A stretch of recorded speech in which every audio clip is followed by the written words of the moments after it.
have the rifts really do some damage. Yeah, yeah.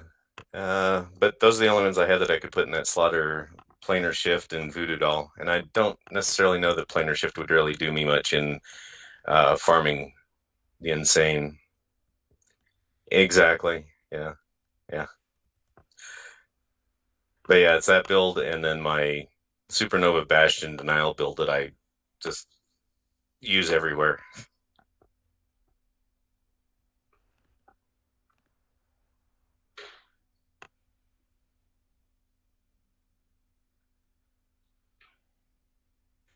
Um, it is fairly weak, but since it's AoE, I'll be interested to find out once we get in and start doing the balance testing in the closed beta to see how it really feels against everything else. Um, yeah.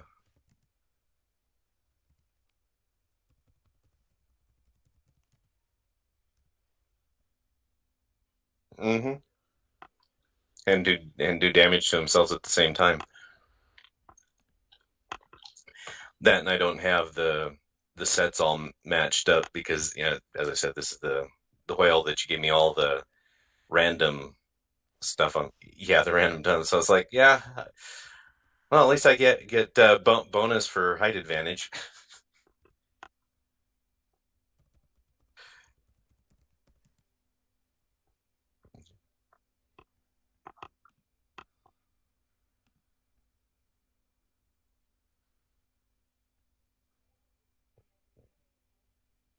Yeah, just let me know when you want me to start going back into the campaign and doing gameplay.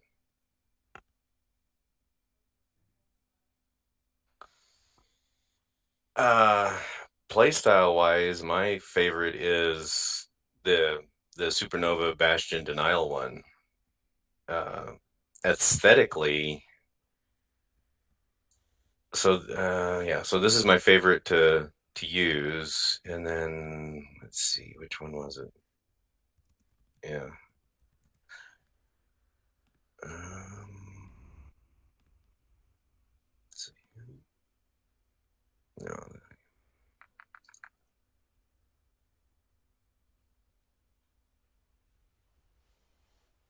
yeah. And aesthetically, this is one of my favorite right here.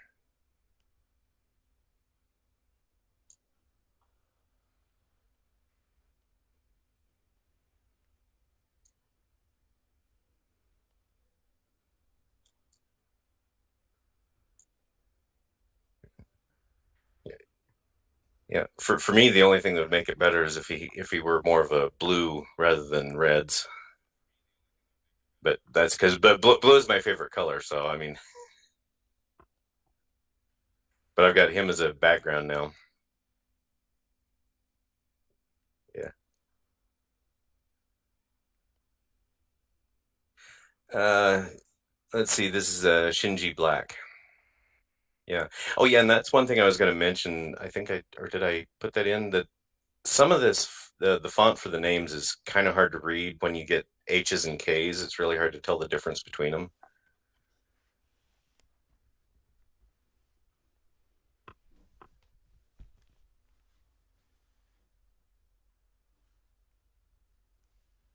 Oh, cool.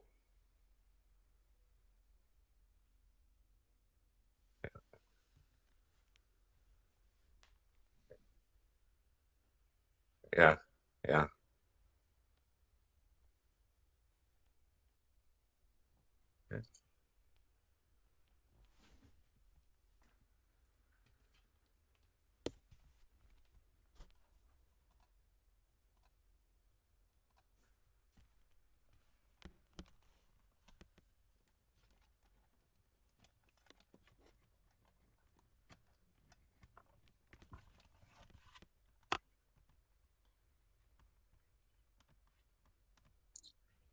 Yeah. You can probably just you can probably just continue your campaign All right. uh, trudging, see how far you can get. on hard. I bet you could do hard with this. Oh, how's the music volume level? I don't No, you're hear good. it right now actually at all. So I think we're good to go. I got the so I'm gonna start. Awesome. Welcome everyone to another NeoTokyo AMA. I am Nil, and this time it is featuring the CEO of Incarnate, Samurai. Thank you very much for coming. Thanks for having me, man. Let's just start with everyone's seeing the stream. Everyone's going, "Wow, this is kind of cool." So why don't we just start with before your background before the game? Yeah, so I mean, before the game, I actually was so before the game, I would say like way back, I was a martial artist and a competitive rock climbing coach. Um, and my background at school is business and computer science, right? But that was quite a while ago. So we started the company in what 2014, and we started with a board game that we designed, kind of in this universe called Raid Boss, which I'll give it a little, show you guys. I always have it ready. Um, but yeah, so we started.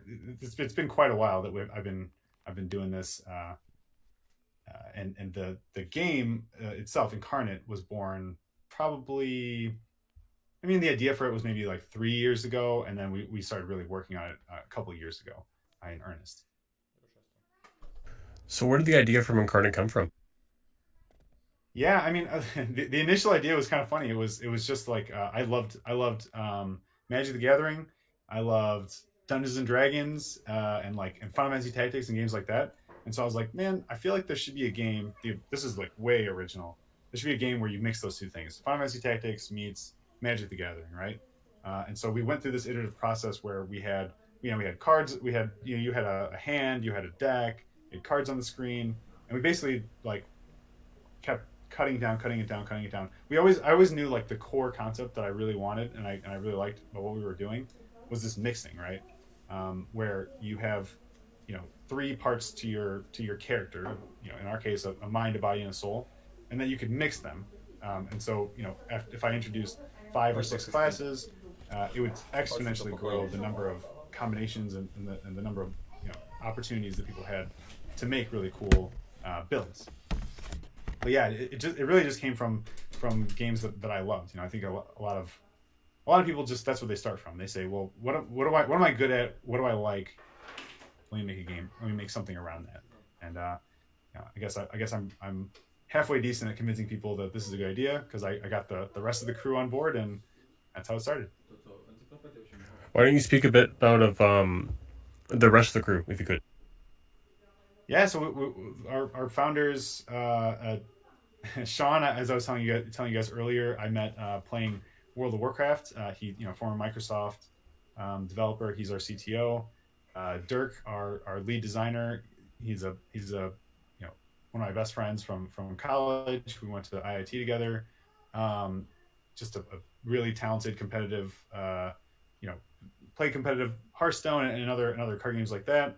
And then Dane. Dane's actually the funniest one because I reached out to Dane just on like one of those websites for freelancers. I was just like, I need someone to do art. I'm a very very talented artist, but a little bit of sarcasm there. But I had an idea for what I wanted these characters to look like, so I just started looking for people that I really like their art. And I stumbled on Dane's, and our first conversation was actually, I think it was like 3 or 4 hours. I got a hold of him, gave me his number. I called him on the phone, and I told him like, hey, I've got this idea for these characters that you can mix like this, and he was just like very like improv style, like yes and oh yeah, we could do this, we could do this, we could do this, and it was just like we were riffing off of each other, and that's really where we met, and kind of like the the art style, this like comic book, um, very I don't know, very stylized. I don't know what exactly to compare it to. Style was born was through working with Dane. Those are the core founders. We have lots of people on the team, but those are the founders, I would say. Well, I initially saw your art style. I really thought of Legends of Kane. Ooh, Dane's gonna love that. I hope I'll make sure that he hears that. He hears that. That's one that he's mentioned. His breadth of knowledge in just video game history, and not just gaming history, but like uh just art styles is, and particularly that art style actually is he's gonna love that. But yeah, I agree. I like that. So when I look at the gameplay, it's very. You guys mentioned Final Fantasy Tactics before, and it also kind of reminds me of Vandal Heart. Yes, yes, Vandal Hearts, exactly, perfect. Uh, yeah, I mean, the thing about this was this. I mean, I don't know if this particular style exactly exists in other games. Like it's basically just we kept having features that we wanted, and so we just kept adding them essentially. Like we started with, but I think Final Fantasy Tactics, for example, has that isometric, or it's not an isometric kind of camera, but they're 2D sprites, and then you can rotate the view, and then and you can, I think there's four different views basically on the battlefield, and we were like, well, that's cool, but I really want to be able to change the terrain. So then we were like, okay, well, if we change the terrain, now we have to look down. Like otherwise, it's we're gonna need to be able to zoom out. We're gonna need to look down. Um, and then we were like, okay, well, we need to pan around because we don't want to have these like tiny little battlefields. We added that, and obviously, what you're seeing here is still alpha gameplay, and we have, these guys can attest. The rest of the, Dell and Blue, and anybody in our community can attest that we're all about kind of like improving. When someone sees that there's a problem, uh, that something that doesn't work well, or is annoying, like we're all about fixing that. And so this is obviously not final. It's work in progress. But yeah, I'm really happy with the way it plays. Like a lot of things in the version you're looking at have been pulled away. It's very simple when you really think about what you can do on a turn. Like right now, you see him, he moves, and then he can do one ability, and that's literally it, right? That's all that he can do on his turn. But there's a lot of other things that kind of like can trigger. Essentially, he's got some weird snapping going on. He's got the Eternals on the left hand side. He's got all those like pictures. Those represent his kind of like equipment, I guess is the best way to yeah. And you can kind of see he's mousing over. They all give him two things. They give him one, a passive. So in this case, he had Highlander up, which is like whenever you kill someone, you Highlander them, right? You gain some power, and then two, you get stats, and that's where you can equip these things like focus gems. Think Diablo, where you just get bonus stats um, from these Eternals. But the gameplay is really simple. It's just move and use an ability, and that's all you can do on your turn. Um, so yeah, that's the gameplay. Just all stems from us essentially saying, well, how can we make this game into something that is both, you know, understandable but can be very competitive? And I think we're hitting it. um, No, for sure, especially because you guys figured out how to make it an insane mode, especially on like a game that requires strategy and tactics. yeah, yeah. I mean, again, these guys can attest. I mean, sometimes we find something that we're like, okay, this is imbalance. We made this thing too hard, too easy, whatever, and then again we go in and fix it. But but yeah, I mean, a lot of the difficulty comes from two things. One, obviously skilled stats will make things harder, right? But two, uh, the particular parts and the part combinations that are in each of these levels. So like in Insane, for example, they're custom made on purpose to be to synergize, right? To work together. So maybe whenever someone hits you, they lower you, and then okay, well they have another Eternal that whenever they lower you, they deal damage to you. Okay, whenever they deal damage to you, they heal. I don't know. That's not one of the things, but the combination of of what these characters can do is designed, and that's what really adds the difficulty. Not just well they have 10% more health, and so that makes it harder. But Oh, yeah, right. So like Kiss curse effects.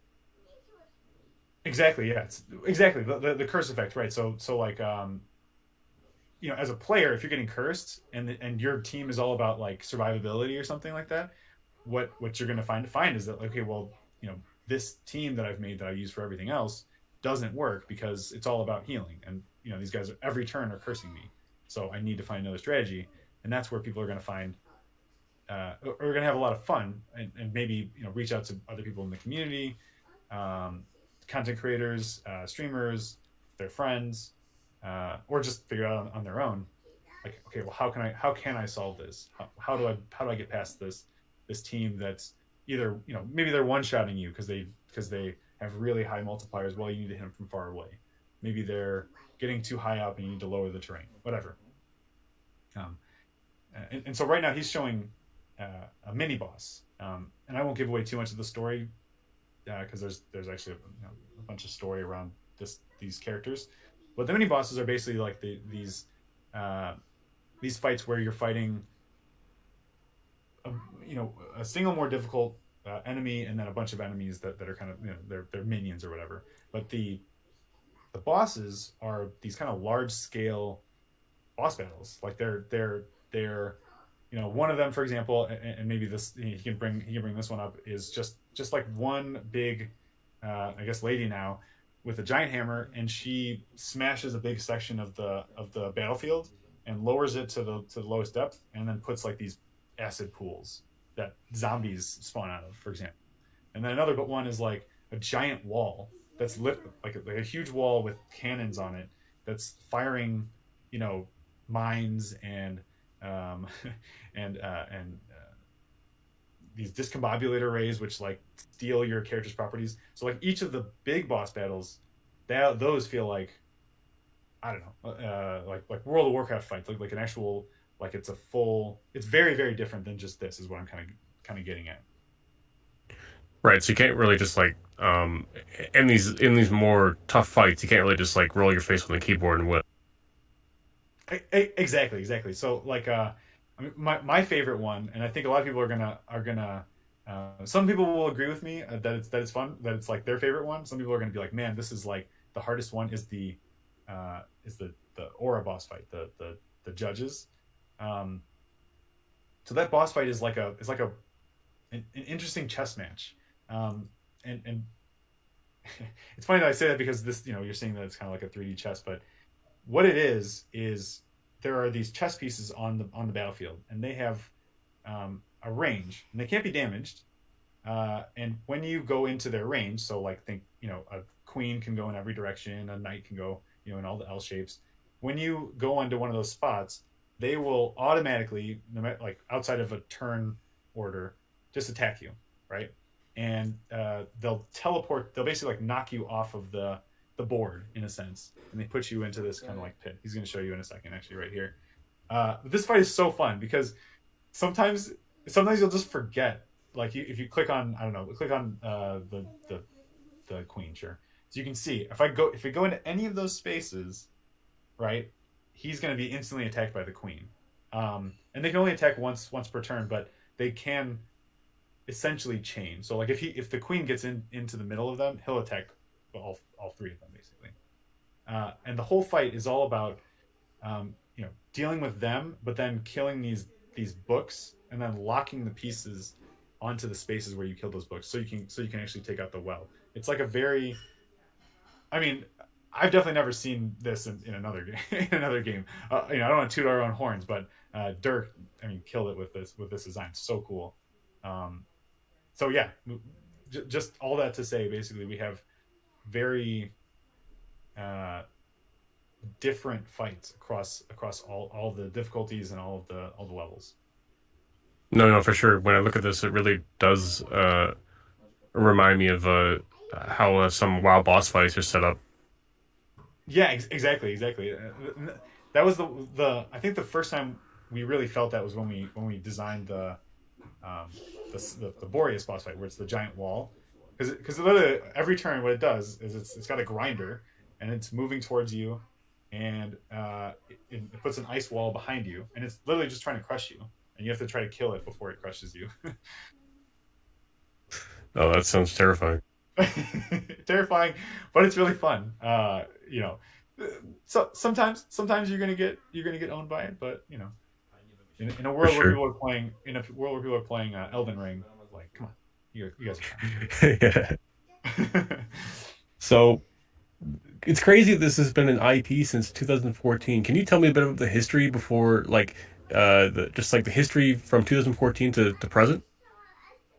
Yeah, 2014. I mean, it really just it started small and really grew. Like what ended up happening was we we had this I had this base idea for, like, imagine my original pitch was, hey, why don't we make a game that's basically this game, what you're seeing right here, but as a board game, which obviously doesn't work, right? That's just not gonna happen. It's There's just too many things that you have to deal with like the height changes.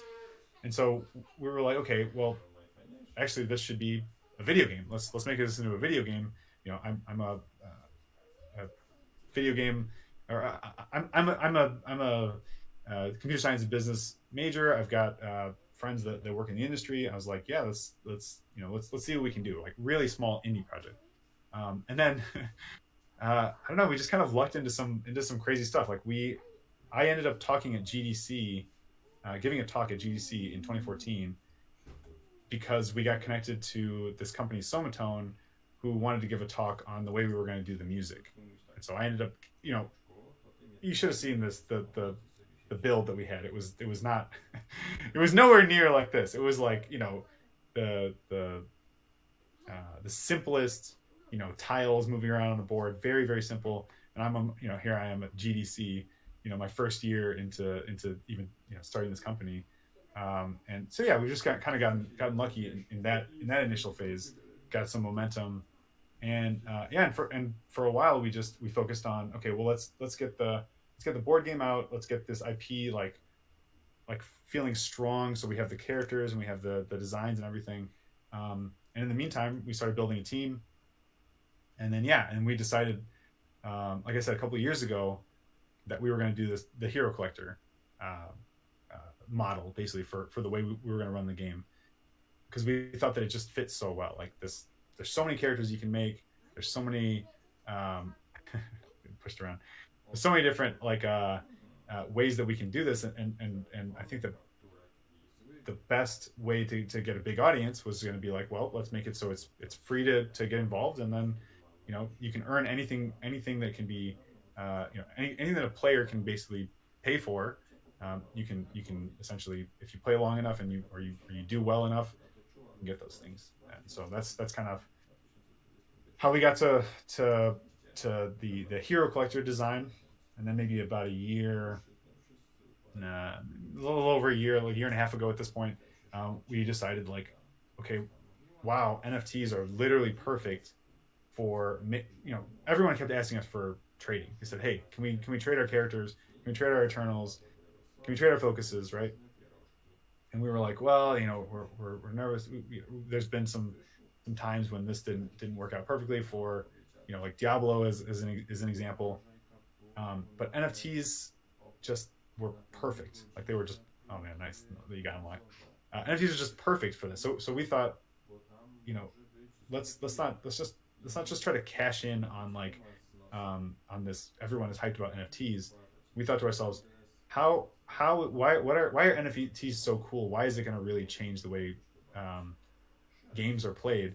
And then how can we make sure that our game, that Incarnate, like, really fits, that it fits really well? And I think that's what we've done. And that's why we basically, like, I keep calling this Incarnate play to own, because I don't like this. um, I don't really like the titles where it says, like, free to earn, where, okay, it's all about the economics and nothing about the play. Like, I want the game to be fun, right? It needs to be a fun game first, that people want to stay in the economy, which means that it's going to be long term value for anyone who's investing, and it's going to be a lot of, I guess, opportunity for, earning opportunity for people that are in the economy and playing the game. And it's going to be, a safe place to kind of spend your time, because it's not just going to be something that all of a sudden, the market dips and everyone just disappears from the project.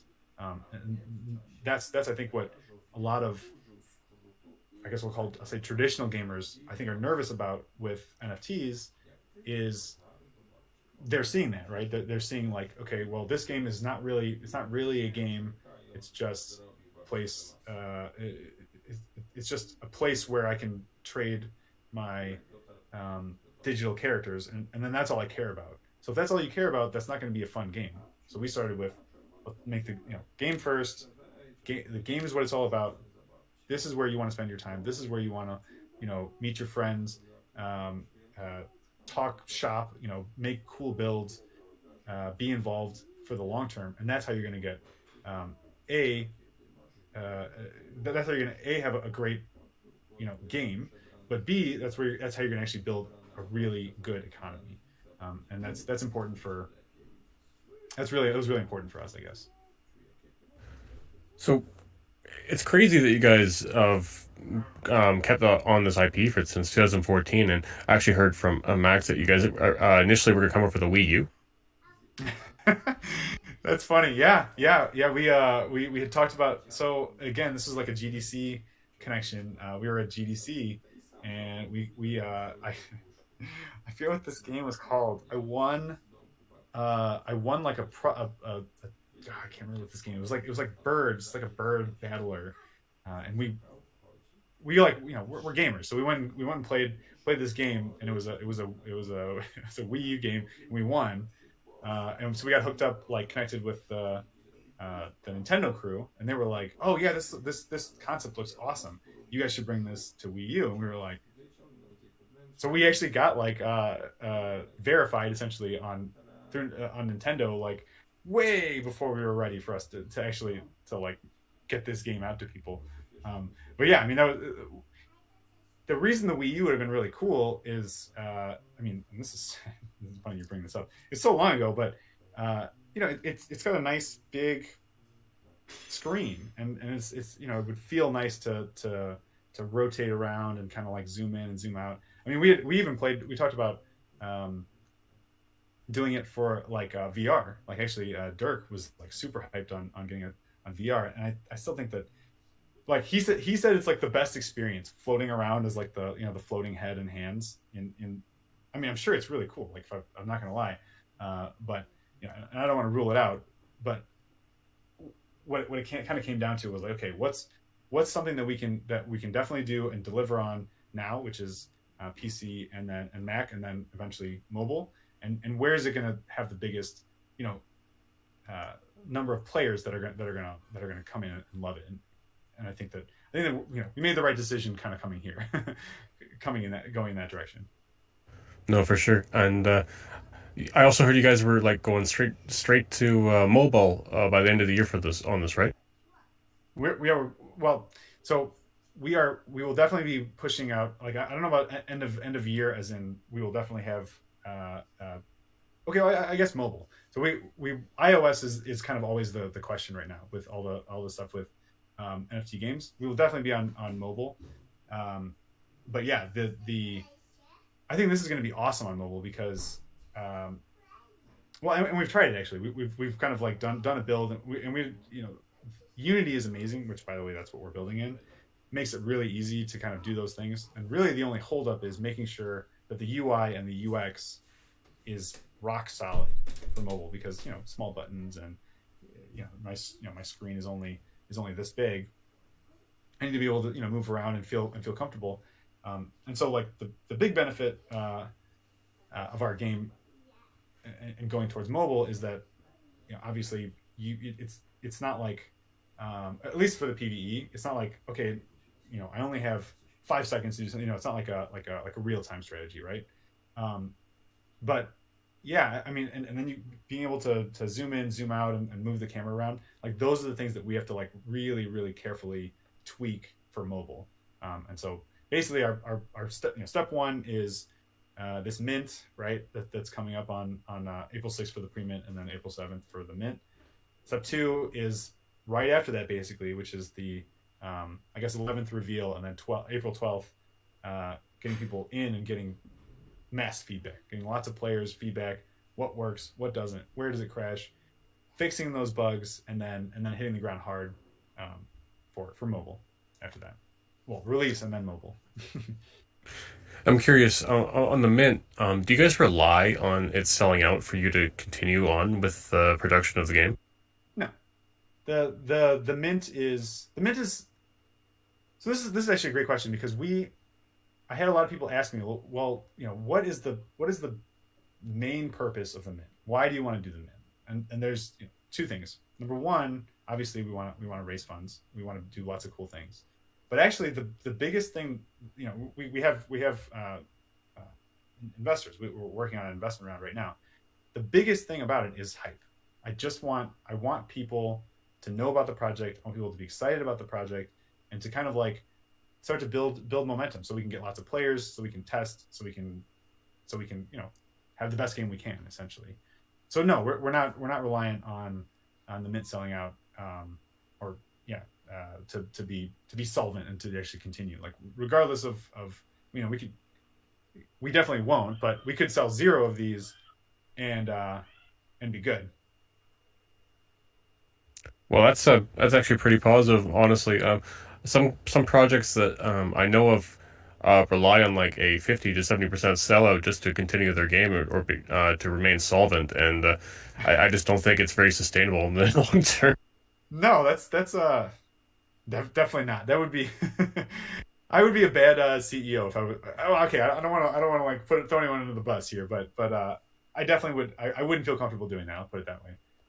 Yeah, so uh, we have investors coming in. I guess I can't speak too freely about that, who it is just yet until it's kind of finalized.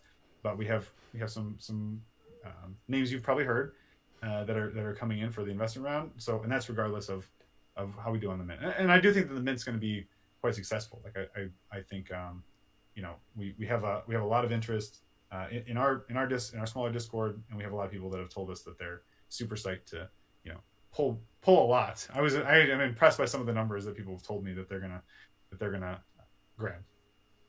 No, no, I think it's awesome what you guys are doing. This is like the first time I've seen like a Final Fantasy Tactics, Vandal Hearts style type of game in Web3.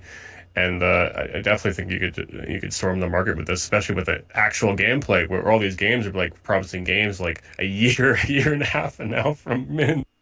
Right. It's like, hey, pick up this thing for a couple $100, and then maybe in a year we'll let you try our alpha. And I'm kind of like, we're already like, hey, you get into the closed beta right away. And obviously it's not finished, but I mean, like you said, I think it's going to feel really nice for a lot of players to go from minting, and then a week later you're in the game, right? You're able to play the game.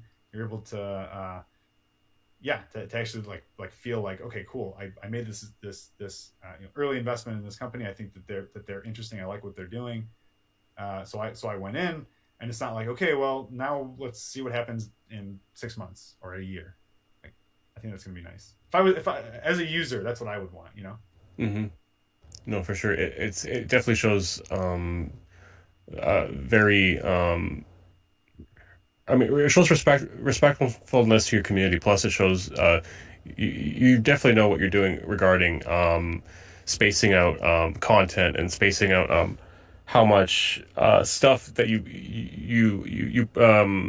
that you're initially allowed to play on Mint, which is amazing. That we can go straight to beta after Mint. It's the first time in Web3 that I've ever seen that. That's awesome. It's kind of crazy in my mind that it is the first time. Like, I would feel. I mean, maybe after this, everyone would be like, "Hang on, so wait, this is the new standard then, right?" Because it just feels more reasonable. Like if I think about Web 2, right? If I were to go and pitch our game Web 2 to a publisher, a lot of times when they're having those conversations, it's like, well, is your game finished? Like, or where, are you 90% done? Like that's where, whereas like right now we're asking people to come in and say, um, you know, give my game a shot, maybe in a year, and I want you to invest now. And so, yeah, I just think that, like you said, it's a respect thing. Like we really, um, respect our community. We're super transparent. I mean, if you hop in the Discord, you ask us a question. I wear a lot of hats, as I earlier mentioned. So I don't get to them instantly, but basically as fast as I can get to questions, I'll answer them, or one of our amazing mods like Delgar and Blue Bear and Animo, all those guys. they'll come in and answer. We're just all about, like I said, transparency. We respect the community. It's a partnership. We're working together, and I want you guys to have fun, uh, and I don't want you to feel like you know I'm not telling you something, that I'm hiding something. You know what I mean? Yeah, yeah, for sure. No, I think this looks great, and a lot of people in my community enjoy these type of games too. So it's very heartening to see that the CEO is very hyped on his own type of product. I better be, man. If I don't like the game, no one else is gonna like it. Yeah, no, for sure. Um, so can you speak a bit on the NFT side? You don't have to own an NFT to play the game, right? No, no. Well, so I guess I'll put a caveat on that. So we to get into the closed beta, which is coming up on the 12th, you will either have to have been part of the early test groups. So basically, if you're already in the Discord server and you're already playing the game, you know who you are, or you have uh, one of these NFTs, and we did that. So a second thing I guess I'll mention about the mint is that we basically made it so it's actually pretty easy to get involved, even if you like, um, even if just your buddy gets it. Because what we're doing is, let's say you buy at the pre-mint or the mint, and you get just one incarnate, right? We're gonna have it set up on the website before, on our website and incarnategame.com. You'll be able to go and claim what's called a primal token. So you're getting primal incarnate; those are what the NFTs are called, and then you're gonna get a primal token, and that token is, oh my goodness, I just saw you just like destroyed What it. the hell was that? That was amazing. Oh yeah, denial's terrible, right? Right, guys. That was denial, that ability. Uh, Sorry. So you'll get this. The primal incarnate is what you'll mint, and then you can go to our website and then put in your Polygon address, and just so you know, that's where we'll be. The game, all the gameplay will be all on Polygon. Which you put in a Polygon address, and then we will drop you what's called a primal token. That primal token is someone's pass, not only to the game, right? So you can get into that early access, but also it has like in game, kind of like periodic, like a battle pass is the best way to quickly describe it. Um, so yeah, so we basically, I mean, we want people to be playing the game, but we want like a uh, we we we want to like show some appreciation for the people that are helping us kind of like get drive that hype by getting the primal incarnates, Hmm.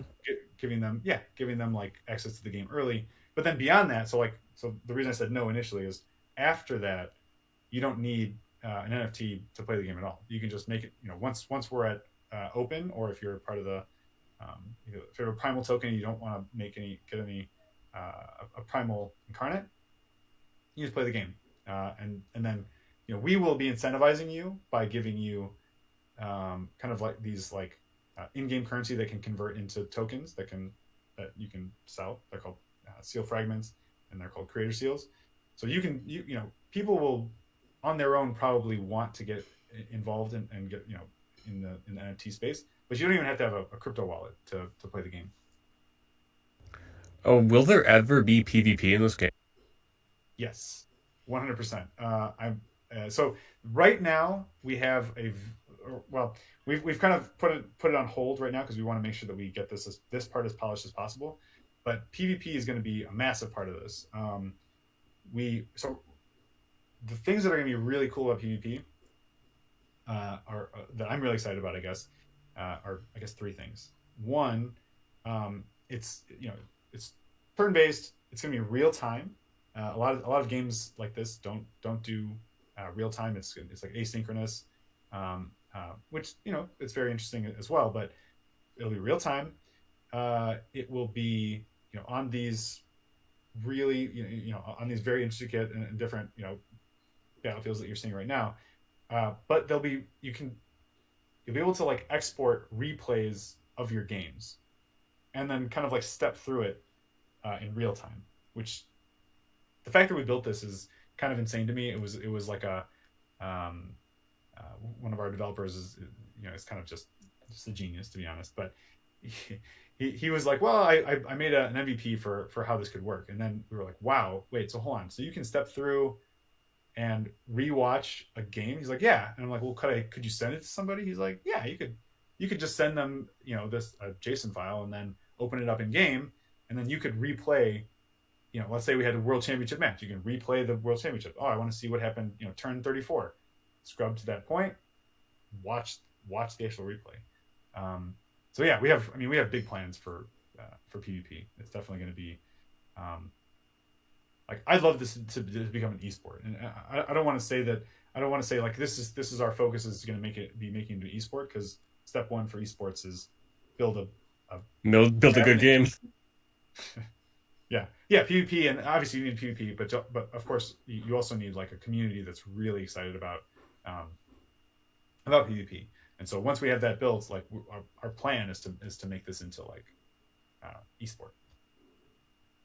Awesome. I mean, like this would be like the first kind of tactics esports that I've ever seen, honestly. Yeah, and I think that, so like, I don't know if you guys do this, but I actually watch chess. I watch people play chess sometimes. I bet you've probably just randomly seen it pop up.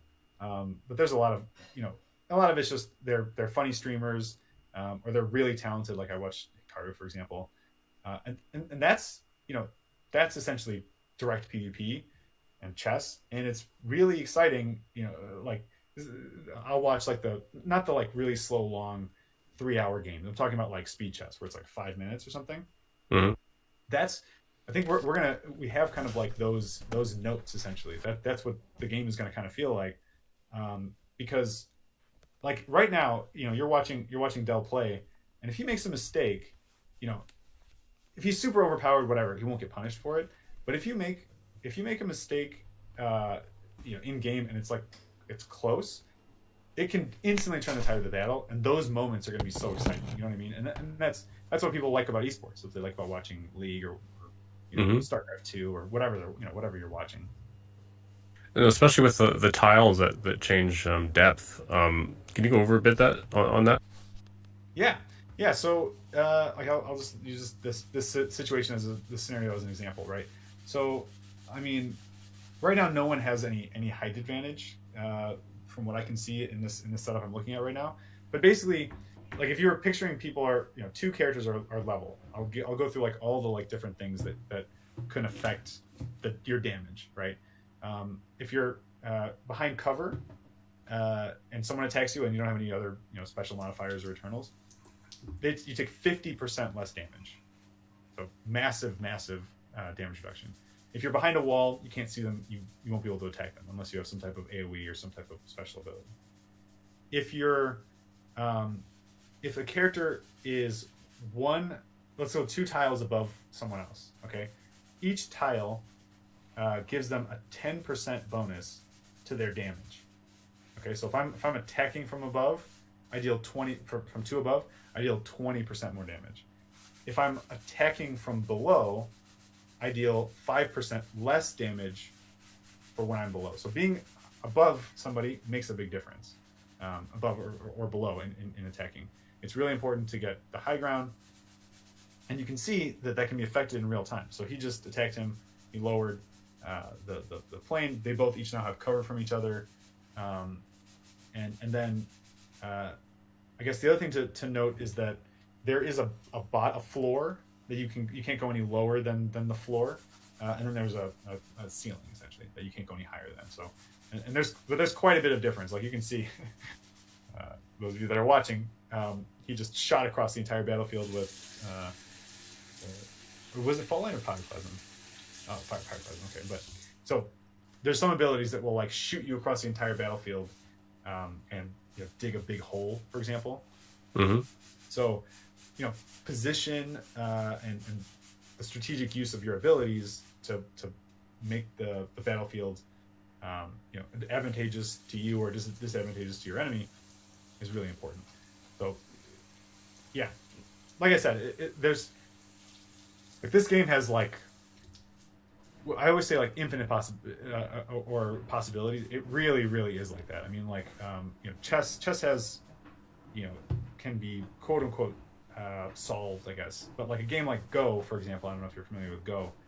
Just Hmm.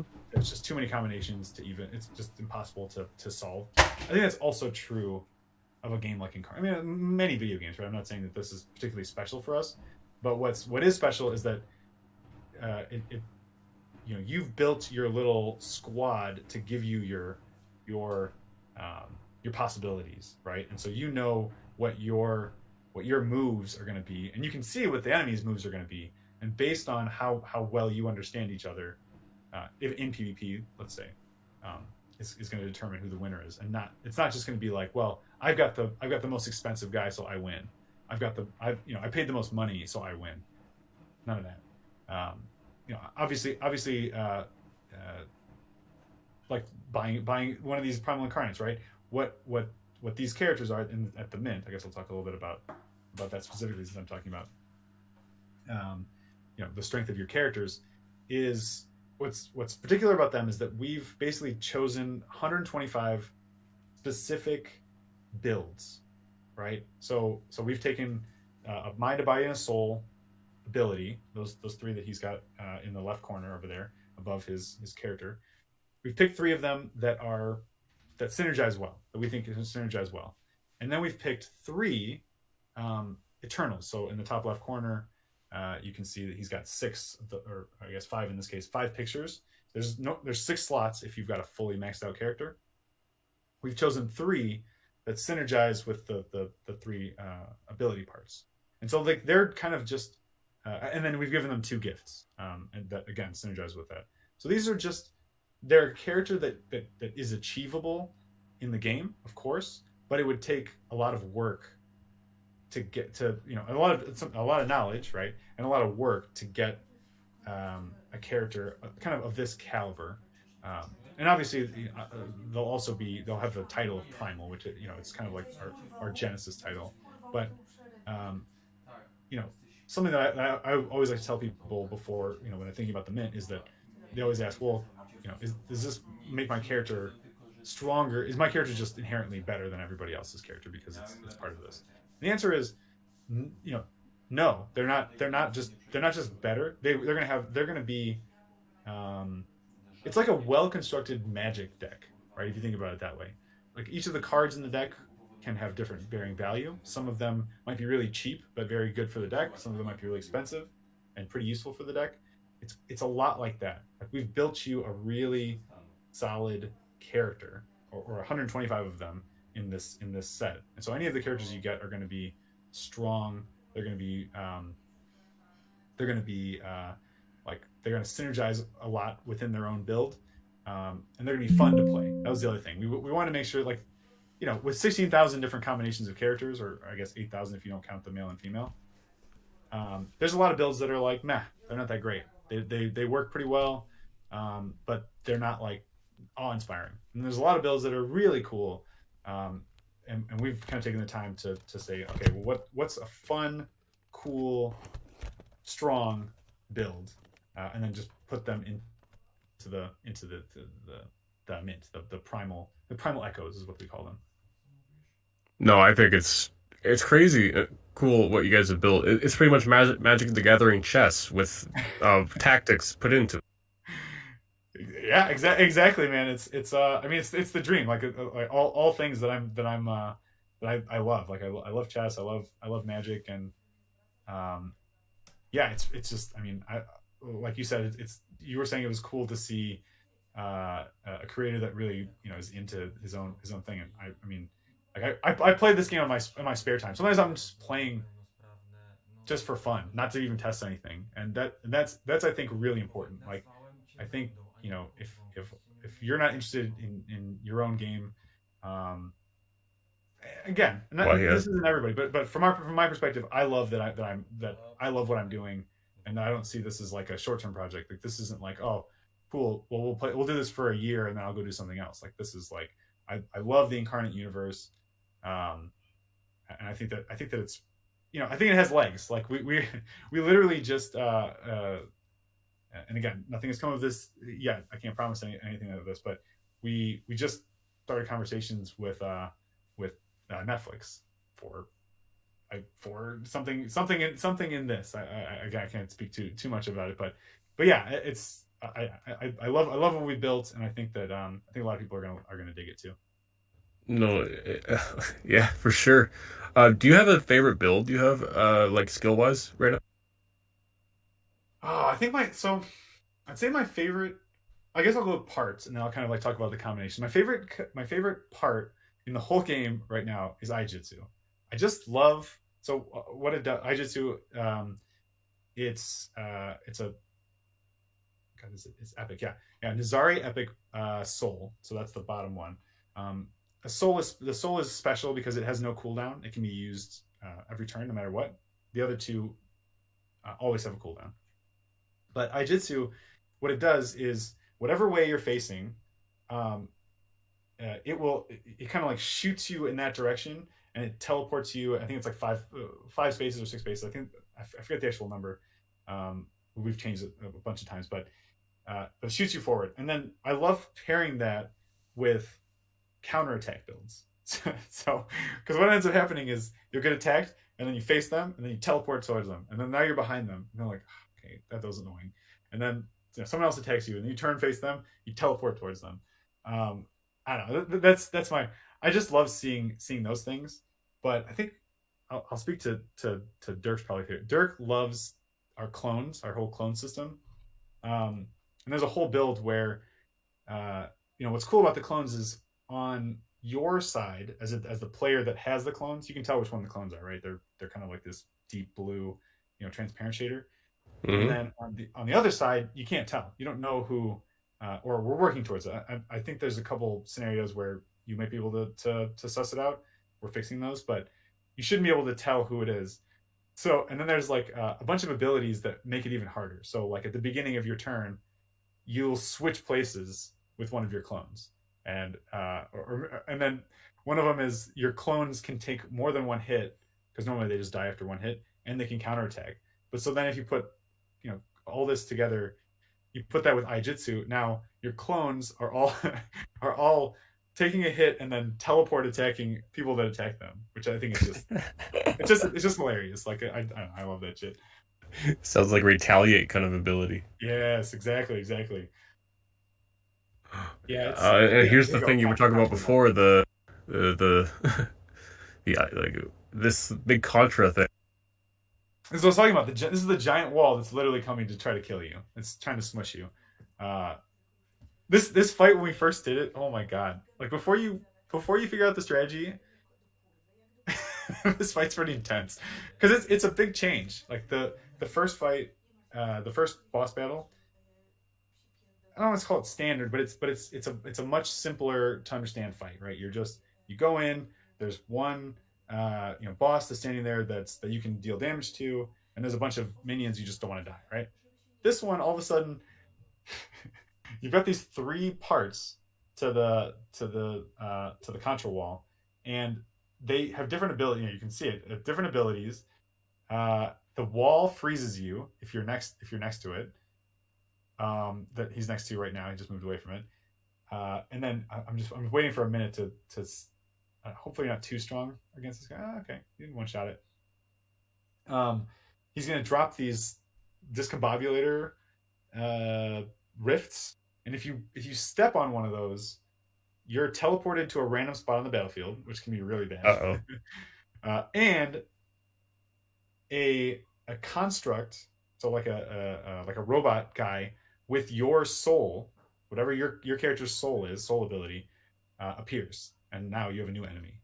Um, so it's just really funny because like you come in with a really powerful build, and if you don't play it right, you can get wrecked by your own guys. Like it's fun. Um, yeah, I'm sure you can tell. I'm a little bit a little bit of a little sadistic. I'm just I got to be honest. oh. So I like it when people tell me that something is hard in a way that I planned on it being hard, not just like, oh crap, I messed we messed something up. But yeah, this fight So, is a blast. so is there more abilities based on what difficulty you're playing on? It's not more. Well, I guess yes. In essence, so the difficulty. So just remember, you can see this character right here. He's got 3 abilities and 6 Eternals. Those Eternals make a big difference to what they do, right? That is Hmm. also true for the enemies. So we basically just make characters, right? Full characters. And early on, it's like a character, a character with 3 parts and maybe 1 Eternal. Just like, okay, he does something a little bit more special. And then on hard, maybe he's got 3 Eternals. Okay, well, he's got like half a build. And then on insane, you're fighting like full on, well built characters that where their whole build is, you know, set up to be hard and you'll have to build teams around defeating them because not only do they have these abilities and these Eternals, but they also have you know strong stats, good stats. Um, yeah, so it's not that there's more abilities; it's that there's more synergy in the abilities as you go along the game. No, I think it's just awesome what you guys have created. The boss battles, the characters, the designs of the characters. Very, very interesting uh character designs. Like before, it really do reminds me of Legend of Kain. Um and some like these characters is was there initial inspirations for like the actual character designs other than Legend of Kain?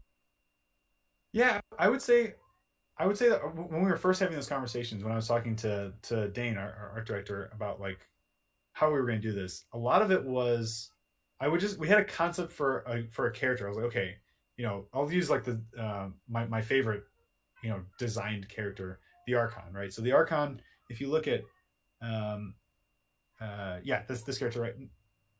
Not this character, yeah, go down, yeah, the purple looking guy. So what's interesting about the Archon is that the design was uh sentient energy. That's what the character is supposed to be. And in the story, it'll actually be a female character that you're following along with. But um, the so basically we said, okay, what's a character concept that we want? So we were like, all right, we want like a mage, but we want it to be sci-fi. We want it to you know to have this particular like comic booky style that was really just Dane's style. Like I mean, like we didn't take other games and say we want to be like this. We Hmm. just took what Dane was drawing, and I was like, I really like this. Let's run with it. Like let's do so. Dane Miner for anybody that wants to follow along. He's amazing. Um, it's really just his style, and of course every style in all of the things have inspiration, right? Like that's kind of what you're asking. So I don't know. I would just say that we just kind of went with like what would this character look like, and then we had this idea in our mind that we wanted to have that the character mixing thing. So we had to kind of like live within those constraints of I don't know if we've really talked about it, but that mind, body, and soul connection. So basically, like the mind is like you know from the kind of like sternum, like right here, to the shoulder, and then up. That's like the mind, and then the body is like everything below that, stomach and legs, and then the Hmm. soul is the arms, and then the weapon. And obviously they all come with like their own ability and stats and stuff like that, but uh, what that gives you like kind of a lot of constraints you have to work within to design these characters. I guess is what I'm getting at. And so with those designs in mind, we started with the male characters, and it was kind of like it was kind of a crazy process, like because if you look at the way these characters look right now, uh, they're cohesive. The builds are colored the same. They have different zones that look like they work together, and that's true of every character. But that had to be designed, right? We didn't do 16,000 different characters. What we did was we built a system that allowed us to mix them, you know, procedurally and essentially, which is why it's kind of like this is why we really were like, wow, the NFT world. This is what the NFT world is essentially about. Is about this like generating, player generated content. Why is this character the guy not dying? Got something going on here. Um, but yeah, and that's so we started with the males, and our first passes at it were we didn't have the color mixing, so we had like red, bare chested dude mixing with like blue energy guy, and we were like, oh god, is this gonna work? Like this is gonna work, right, guys? And then you know finally we basically have it now where male and female characters are cohesive. They mix, maybe they have a headband and that headband is colored the same as their belt, and that the pants are colored the same as their cape or whatever it is. You know what I mean? Like whatever um, elements that those characters have are seamlessly mixed. And so yeah, it was just the design process was it's just very iterative. Like, okay, we need to solve this problem. Let's solve it. Let's solve this. Let's make this look cooler. Let's make this look better. Let's make this system function. Um, yeah, so that's how we've kind of come to this. So do the male and female counterparts are they functionally the same? Yes, yeah. So what's really cool, what I like about, so we kind of went back and forth on this. We were like, oh man, should we give the females different stats? Should we give them different abilities? And then we were like, no, no, no, no. The point is that like, yeah, he was going to the hall for us. The point is that the really the only distinction is, did you decide to make them male or female, or did you pull them as a male or female? Um, because we wanted that part to represent the combination of all the stats and the ability and stuff like that. But we didn't necessarily feel like any of those parts or abilities were necessarily male or female. So when we went to like going, designing the females, we were like, well, let's stay within the system we've already built, right? And you can see that kind of like this mix. I wish you had like a debug build because you could just flip her to male. Um, but yeah, I mean you can just see like, so yeah, here's like, do you have a full Archon? Yeah, so go do your full Archon female, the one who's 44 heart. Yeah, so you can see like, so this is like a full Archon female, and Hmm. this is not the exact same character, but it's a very similar character in build. And we just thought that it worked better. Like it just worked better in the system, and it was more just a preference. Does that make sense? Yeah, no, no, for sure. Because I know a lot of people who definitely especially when it comes to like these current like Korean games where they force you as one like the gender lock thing. A lot of people like having their gender not locked, and I think it's great that you guys have made it so you can have male or female, but it doesn't impact your gameplay. Yeah, I mean he's showing you right now. Actually, at the forge, you just choose. You just because what I would want. Here was my biggest problem. Like we went back and forth on this for a while, and the thing that kind of uh like locked us down. We were like, okay, this is why we're gonna do this, is because I didn't want the situation that I had in World of Warcraft.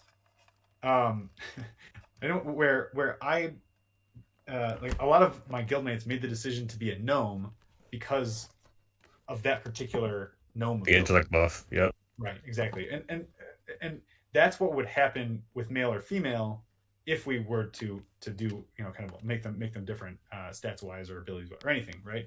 So we were just like, no, no, no, it's just a preference thing. And but it also adds collectability. So, well, you maybe you have the perfect build, but oh man, I really like the way that the female version of this one looks. So now you need to basically either rip them apart, which you can do, by the way, rip them apart and remake them as a female, and you have to re-level them and everything.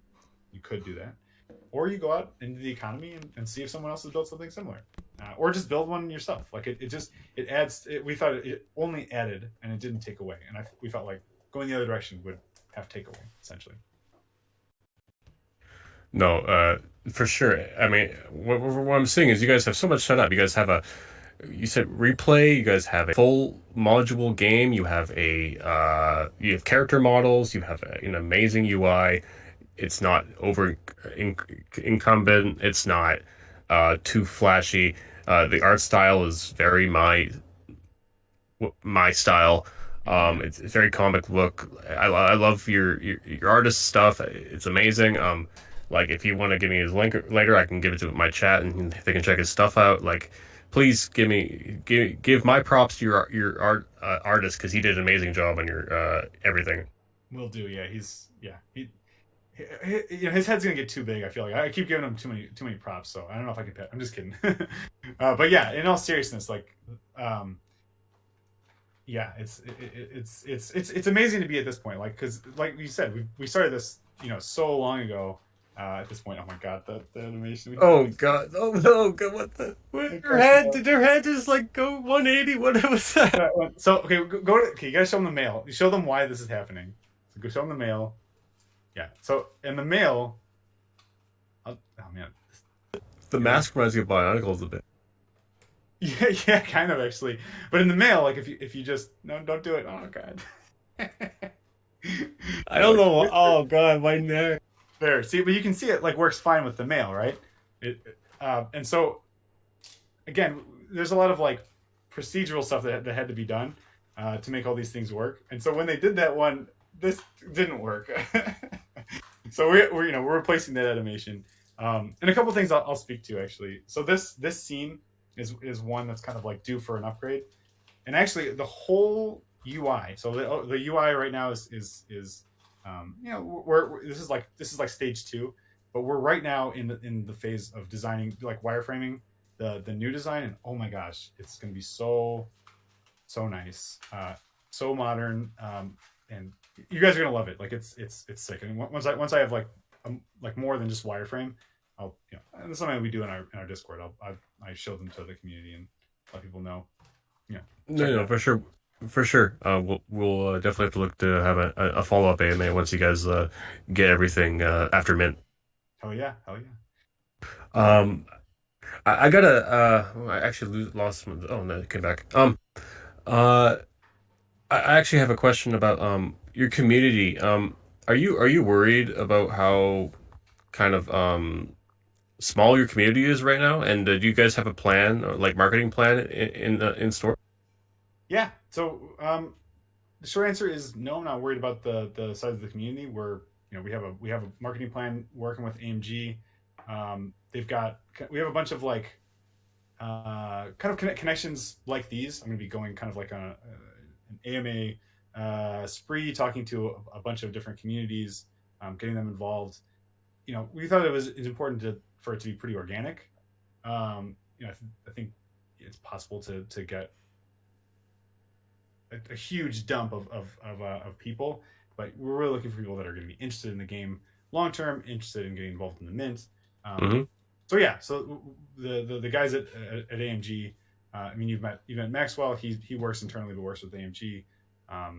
Yeah, they're our marketing partners, and they're kind of like right now doing the good work, I guess, of building that community. So no, I'm not worried. We've like I said, like I think because we're in such a good spot in the sense that you know we would love to for the mint to go super well, but it's not like okay, we have to. Oh man, this is pretty cool.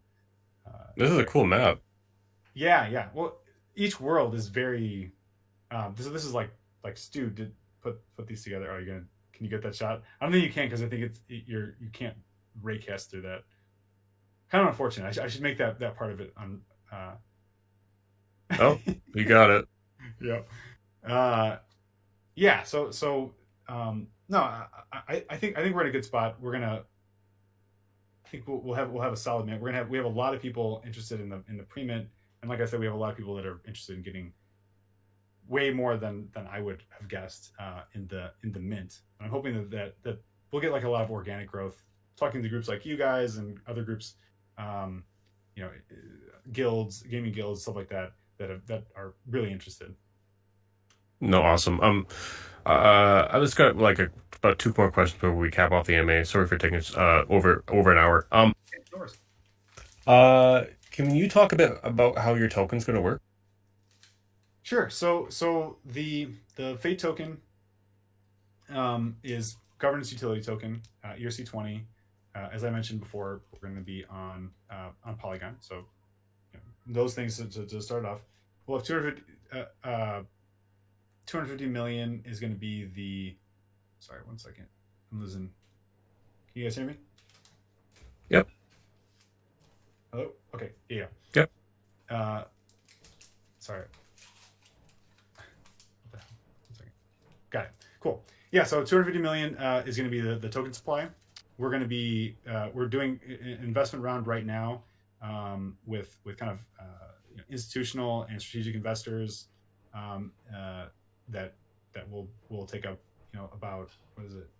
Look at my chart right here. Like 8% for the early investors, and then in a private sale for 4%, and then we'll do a public sale kind of in um, looking for Q3 of 2022.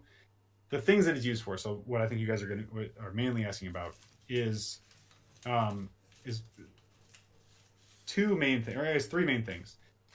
One is minting your characters to the blockchain, right? So Fate will be one of the. So I mentioned those creator seals, and then Fate will be one of the components of actually minting your character. So it'll be part of the cost, and it'll be based on um, the rarity essentially of your characters. We haven't really talked about exactly how rarity is decided, but it's a combination of your parts and each of the rarities of those parts, your abilities. The the second thing that's going to be used for is for so that process is called sealing. The second part of that it's going to be used for is for resealing. uh, when you seal, I guess we haven't really fully talked about this. When you seal an incarnate, you lock them. It's like you take like a snapshot of them in time, right? And that that character on the blockchain now is that exact character. It's got the number, the ascent, the let's say it's five star ascension parts. It's got two Eternals. It's got these focuses, whatever. So if you were to sell it to somebody else, uh, or trade somebody else, that's what they would get, is that exact character. Now, let's say you did that. Let's say you sealed them a month ago. I don't know, or maybe that's too long, or even a week ago. But you kept playing them, you kept building them up, you gave them more levels and stuff like that.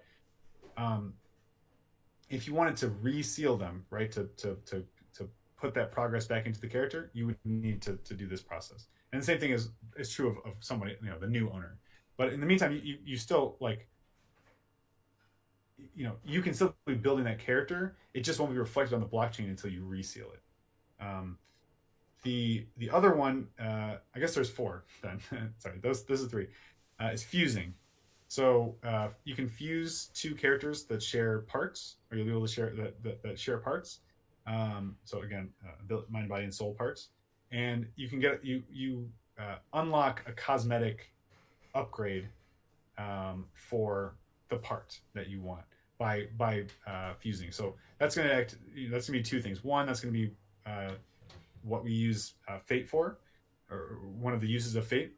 And then two, it's going to be a sustainability type of deal. Like I'm sure you know that any economy where there is an infinite supply of uh, of anything, I guess, infinite supply of anything, um, there demand will go away eventually.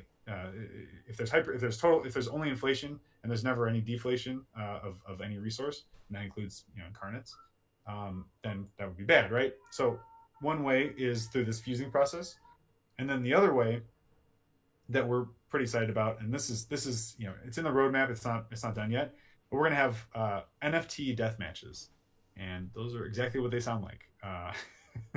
So four NFTs characters go in, four different players go in, and only one will come out NFT wise. I guess there's some clarity on that just to make sure that I don't scare people off. You'll like let's say I participated in it and I didn't end up winning. I lost. My NFT would be burned. That character is gone. It loses all the gifts that it had. It's not on the blockchain anymore, but it is still on my account. So I lost all that stuff, but I can just I could, if I want to, and I want to spend the resources, I can just reseal it and try for different gifts, for example. So some people might strategically use death matches as a place to kind of like, to go for it, to try to you'll want to win, because winning is going to be better than essentially always better than losing. But but yeah, these NFT death matches are going to be, a huge way that we're going to be able to sustain this economy. If that makes sense. No, no, for sure. Through the death matches, you can people can really just pick and choose basically whether or not they want to pretty much sacrifice their NFT, and then it just cycles back into the economy. That's right, and it's really important that this exists. You know I think more and more we're going to see. I don't know if people will take this exact approach, right? It just depends, you know, how people, what their game is about, right? But I think that that hardcore mode essentially uh, is really really cool from the perspective of you know play, just being enjoyable for players. Number one, but number two is it adds this layer of like, okay, how do I strategically, how do I use this? Right? It's just another mechanic in the game that can be used, and it's not just about what's the best way for me to try to win, right? Maybe in some cases I might take a character in that I don't care if they win, right? I want them to, I want to get I want them to lose their gifts because I didn't get the right combination of gifts, or maybe um, like I maybe I do want to win, but before I do that, I'll you know I decide not to fuse my character. It's just it's going to be a really important part of the overall economy. I think a lot of games are going to start to see that they, sorry, Web3 games is what I mean to say, are going to see they need this kind of stuff, because if you don't do that, you're going to see what you're seeing, in like Axie and Infinity, where it's just, the Axies used to be worth X, now they're worth Y.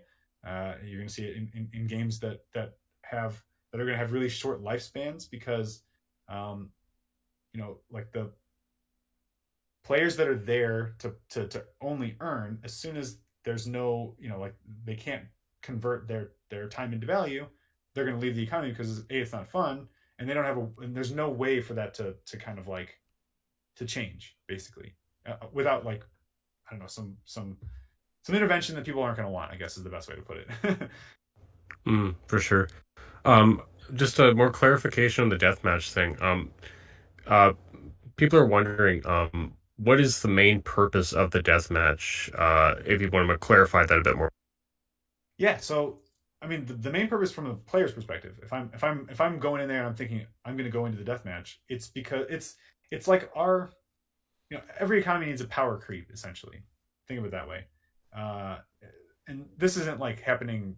This won't be at launch, to be clear. So that's why I said it was roadmap to make sure that people understood that.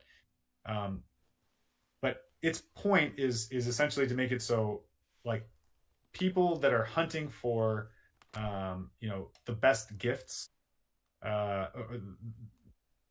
think we talked a little bit about exactly what the gifts are, but that are hunting for end game builds are going to want to go in there, and it's going to have the incentive to be like, we will also incentivize it for, of course not as much, but a little bit for people that lose, because it is important for the sustainability of the total overall economy, that essentially you know some part of the number of incarnates that are out there is culled. We can't just have total inflation. So basically two things, I guess. It's one, that was a cool shade set, by the way. One, to allow players to make their builds even more custom, so they can get a third gift. I guess to be really clear, right now you can only get two gifts. Death matches will allow you to get a third gift, which will basically make it so your character is one of only a few that have this. If you're one of the early death matchers, right? And then two, it's that sustainability that I kept mentioning. No, yeah, totally understand that. Sustainability is definitely an issue in all these games. When you brought up Axie Infinity with SLP token, and it's definitely a good idea for you guys really get a hold on your economy and the potential inflation deflation issues. And I think that the deathmatch is actually probably a good way to deal with it. Yeah, yeah, I mean, it's going to be fun. Like not not everybody is going to want to do this, but I mean, like, of course, I'm a think big type of guy. Obviously, you've met me, but the or you've met me, here. Hmm. What I'm really seeing is something that, like, once that comes out, I feel like people are gonna, you know, I would picture that some people would be like, all right, hey, I don't want to go in with, I don't feel like I'm good enough to go into the death match, but you, a professional streamer or a professional player, uh, who is very good at the game, and they've shown, I'm willing to stake it to you and give you some part of the proceeds or something. Imagine, like, where that could go. Like, how cool that, you're a player, you make a name for yourself by winning a tournament or or you're just a streamer and you play all the time. People like you.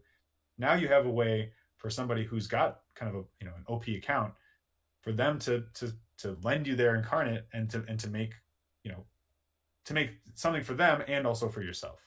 Like, and I think just adding that is just going to open up. I don't want to call it Pandora's box, but because that's a bad thing. But I don't. But it's gonna open up so many possibilities for people. No, for sure. Especially in these type of games, lending is definitely a very positive thing. For people who have the NFTs, it's even higher. It's even a better reason to have because um, people who don't have NFTs, from based off what I'm getting from you, is that they can rent your NFTs. Yeah, 100%. Yeah, I mean, yep, we want that. I think it's the point is, and I think the point should be in all of these economies. We're just facilitating you owning your time and your effort in this game, right? So you've spent the time, or you spent the money, or you spent whatever, you've spent your assets. Um, However you think about that, to make these characters, to buy these characters, to build these characters. If you want to lend them, lend them. If you want to trade them, trade them. If you want to sell them, sell them. Like, when our job is to make a really cool game that's fun, and you want to spend your time doing that in, right? yeah, for sure. So you guys will have your own marketplace, right? Yes. Yeah. I mean, it's pretty close to done at this point.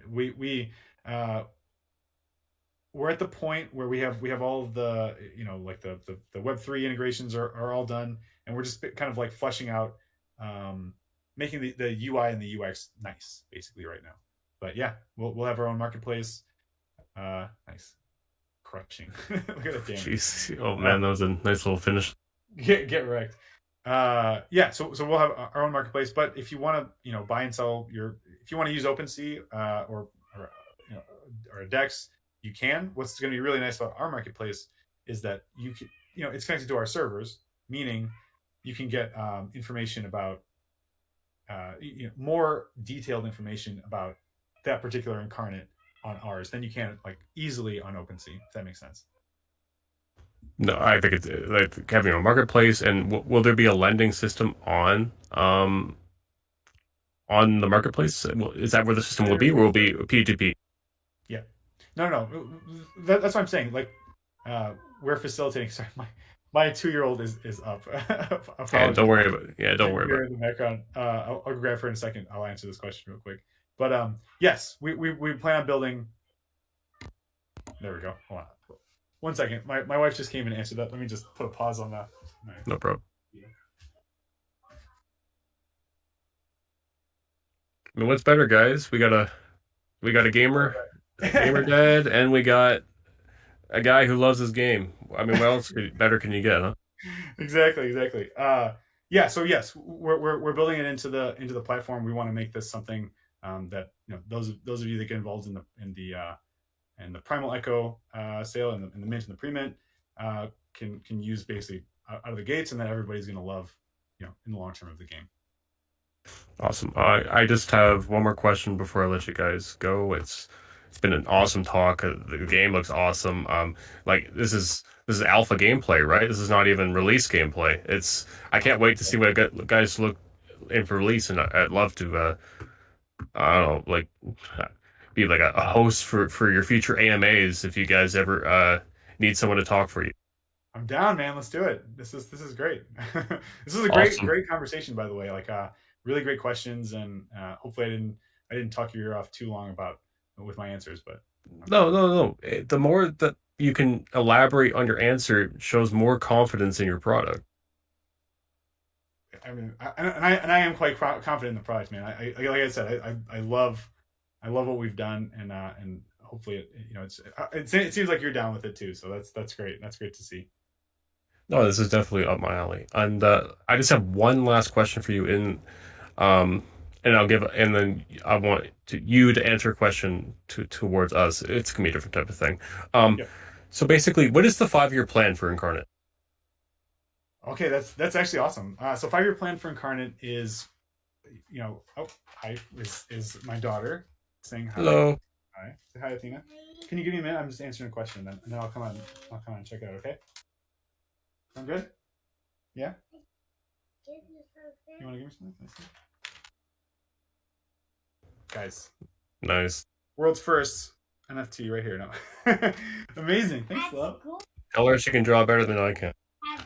Yes. Okay, here I'm gonna answer this question, and then I'll come hang out. Okay. So 5 year plan is kind of awesome. So first is basically this year is all about getting it out to people, right? We want to we're doing the mint, we're doing the closed beta and then open beta by end of the year. We're looking to get to mobile. That's like phase one is like let's get all these things out. Phase two is going to be around these. We didn't even talk about strongholds, by the way. We went through a lot, but we didn't even talk about strongholds. That's our way of doing land. And if we want to do another AMA and you want to hear more about this, we can. But we're gonna do land player. We're gonna open up the level builder, how we make these things to players. So you guys will get to make your own land essentially, and then we'll have lots of gameplay around that. Then we're going to have the NFT death matches, and shooting for an esport. That's kind of maybe phase three, I would call it. And then yeah, I mean we're basically planning on building a universe, right? Or we built a universe rather. We want to build a universe of games. So for Incarnate in particular, I picture that you know that land gameplay on its own is going to be essentially its own game, but it will be connected to Incarnate. And I want to do that with, we have some other ideas around how we could do that. And I already mentioned, Netflix. So I think that probably covers about 5 years worth of content. But yeah, but basically we have, we built this engine that people are going to have a lot of fun playing in, uh, playing against AI, against each other, spending time and like building their own collection. That's kind of like what we're really excited about for people to interact with initially, and then after that we're hoping that people will love the world so much that they'll want to hear more stories and different perspectives, and have expansions and stuff like that. So this isn't like, hey, we made this game that's gonna be here, a flash in the pot here for like 6 months or a year or something like that, and then everyone moves on to something different. We're looking to be like, like Riot has done, like come in there, they've built this. I don't know if you remember like old school League, their stories were so discombobulated and they were all over the place. But who cared, right? It was just like I'm playing this game, to because I want to catch somebody, like out of position or something like that, right? But then what they realized was like, oh shit, actually this world is actually really cool. And I don't know however many years later at this point, they made Arcane, which is like this beautiful piece of art, this amazing. I don't know if you've seen Arcane. This is I'm Hmm. not sponsored by Riot or anything. It's amazing. But yeah, that's what we were looking for our company. Is like is we've spent forever, like 7 8 years at this point, building this universe, and so we're not just gonna make it and leave it. We want, this is an IP that we've spent time building and nurturing, and we wanted some, we're hoping that people are gonna love it as much as we do. Well, I definitely want to ask about strongholds now. This is probably the land, right? But how exactly is that Yeah, going to work in right. I Incarnate? know. So I guess I'll talk briefly about it. it we don't have the final exact way that the land will work, which is why I didn't like lead with it. Right? We are a lot of projects come in and they're like, we're going to do land, and then you're like, well, is it going to be fixed? Is it going to be fixed number of lands, or is it going to be infinitely generating? Is it going to be player voted on, or is it going to be um, you know just random or something like that, right? So we're kind of like in the mid stages of finalizing exactly how this is going to work. But what I will say, I know two major things I think people will be excited about. One is you will not need to be an NFT land owner to have a stronghold. Okay, we're using I think we're gonna use the same model that we're using for incarnates, essentially, that you can mint your land to the blockchain, and then there's now how exactly how all of those things will work is not finalized, and so I don't want to like say something and then just be uh, wrong about it later, But Hmm. um, two things to that. One, it will be connected to guilds. I like I said, I met my uh, my business partner, on or co-founder playing World of Warcraft. I our druid guild leader officiated my wedding. Like, these digital communities are, you know, and that's the idea of this metaverse thing, right? Is they're sometimes they can feel more real than your personal relationships, and so we want we want this, what we do with land to facilitate things like that. So it'll be connected to guilds. You won't be required to have a land NFT, though it will definitely, of course, be beneficial if you do, and it will have other benefits, and we will make it so those that do have land will, you know will have benefits. I guess I just can't speak to the final exactly what it will be like, but the strongholds are like, the main takeaways are the strongholds are, we're going to open up the level builder, and it's like playing Minecraft. Like, it's so cool what you can build. Like, all these levels were built in our level builder, and it's as easy as dragging, or like selecting spaces that you want, and then deciding how high you want them to be, and telling them what tile set you want, and what's the ground plane, what's the background. We're going to make this something that the players can be a part of. And if you're and the other thing I guess I'll mention is that those of you that got involved in the mint, now, right? If you get involved early, you'll have like first dibs on all the land stuff later, basically as a thank you. Awesome. This has been a great AMA, and I really appreciate you guys coming, especially like 40 minutes over time. I really appreciate how much work you guys have been doing in this project. You guys have awesome gameplay. Thank you very much for the community members and mods that came to show off the gameplay. I really appreciate your time. And I just want to lead off with one final question from pretty much our community, yours. What what do you want to say to our community before we end off the call here? I guess I would just say, like, I before this call, I did a little bit of research on, like, on what the NeoTokyo community was about. I really like what you said about, it's like building this digital city. Like, I love that, and I love that we were able to kind of have a conversation, and pitch you, like, hey, check out this game, and like, get involved.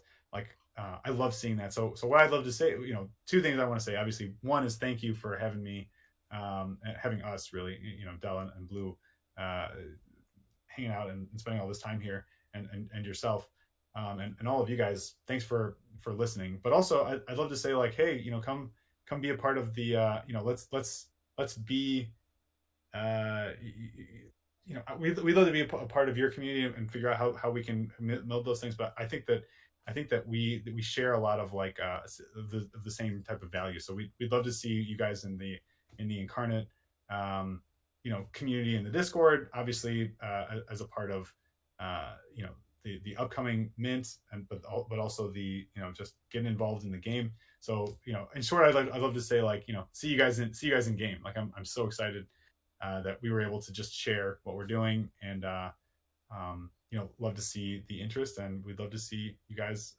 see more of you guys. Really appreciate it. Awesome. And I think we'll end it there. Thank you very much for coming, everyone.